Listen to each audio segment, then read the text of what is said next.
পাতা ফাঁদে পা দিলেন প্রতিপক্ষ সেট ব্যাটার রাইলি রুশো। ঋষাদের দেওয়া বুদ্ধিদীপ্ত গুগলি বুঝতেই পারেননি তিনি।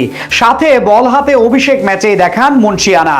টাইগার লেগ স্পিনারের পারফরমেন্স দেখে মুগ্ধ পুরো পাকিস্তান ক্রিকেটের ভক্তরা। একাদশে ফিরেই দলকে এনে দিলেন বিশাল জয়, বুঝিয়ে দিলেন নিজের সক্ষমতা। রিশাদ হোসেনের এমন বুদ্ধিদীপ্ত বোলিং ও পারফরমেন্স নিয়ে বিস্তারিত জানবো রিপোর্টে। আগের বলে ধারাভাষ্যকাররা বলছিলেন রিশাদ রাইলি রুশোর বিপক্ষে কৌশলী বোলিং করেছে।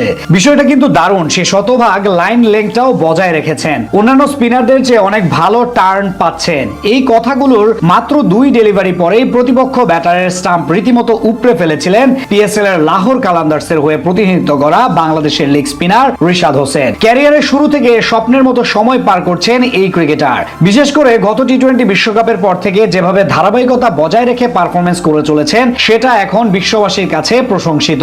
তার বরাতে দিন দিন ফ্র্যাঞ্চাইজি টুর্নামেন্টে হট কেক হিসেবে পরিচয় লাভ করছেন রিশাদ, যার ফলস্বরূপ বিগ ব্যাশ, গ্লোবাল টি-20 লিগের মতো টুর্নামেন্ট থেকে ডাক আসে তার। কিন্তু এনওসি জটিলতায় সেখানে যেতে না পারলেও এবার পিএসএল এ খেলার অনুমতি পেয়েছেন টাইগার জাতীয় দলের একমাত্র লেগ স্পিনার। যেখানে প্রথম ম্যাচে সাইড বেঞ্চে থাকলেও আজ ছিলেন লাহোর কালান্দার্সের সেরা একাদশে। সেখানেই নিজের স্পিন জাদু দেখান রিশাদ হোসেন। আজ তার দল আগে ব্যাট করে 219 রানের বিশাল পুঁজি পায়। ব্যাট হাতে অবশ্য মাত্র একটি বল মোকাবেলা করার সুযোগ পেয়েছিলেন তিনি, থেকেছেন অপরাজিত।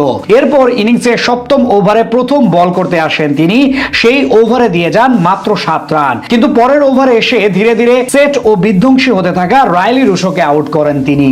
সেখানে দেখান নিজের মাথার দারুণ বুদ্ধির খেলা। 7ম ওভারে প্রথম 3টি ডেলিভারি রিশাদ করেন গুড লেংথে, যেগুলো অফ স্টাম্পের বাইরে ঝুলিয়ে দেন, যার ফলে ব্যাটার সিঙ্গেল নিয়ে সন্তুষ্ট থাকেন। এরপর চতুর্থ বলটি করে ফেলেন শর্ট অফ লেংথে, সেখান থেকে মিড উইকেটের উপর দিয়ে বিশাল ছক্কা হজম করেন তিনি। কিন্তু রাইলি রুশোর বিপক্ষে ঠিক পরের ডেলিভারিটা ছাড়েন গুগলি এবং সেটা রাখেন একটু সামনে, যার বিপক্ষে স্লগ সুইপ করতে গিয়ে লাইন মিস করে ফেলেন রুশো। ফলাফল ডিরেক্ট বোল্ড। মূলত আগের বলটা দিয়ে পরখ করে নিয়েছিলেন ব্যাটারকে, আর পরের বলটা সামনে রেখে ব্যাটারকে বোকা বানান রিশাদ। এরপর 13তম ওভারে আরো একবার আক্রমণে আসেন রিশাদ হোসেন। সেখানে প্রথম বলে লেগ ব্রেক দিয়ে আকিল হোসেনকে বোকা বানিয়ে ডিরেক্ট বোল্ড করেন তিনি।